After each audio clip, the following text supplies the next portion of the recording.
And she said, and the U.S. ambassador over there working very hard, quietly, to bring a diplomatic solution to our issues.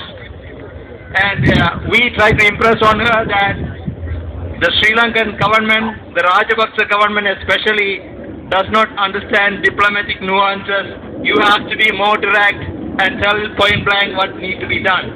We told it that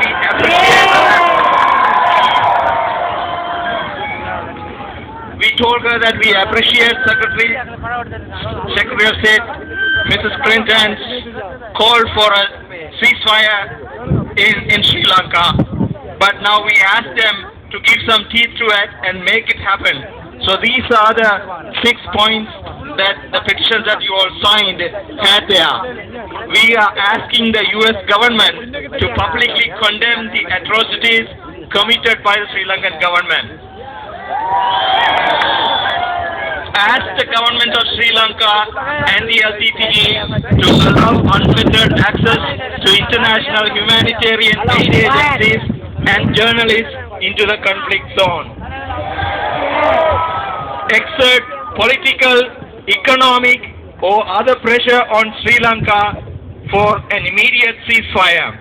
In other words, don't just talk about a ceasefire, but bring it about by sanctions and other actions. Use your goodwill with Sri Lanka's neighbors to exert pressure on Sri Lanka, and together with the co-chairs bring about an immediate ceasefire. And the last but not least, help find a political solution where Tamil people living in Sri Lanka and exiled in other countries are allowed to determine the terms of coexistence with a Sinhalese state based on the universally accepted principle of self-determination.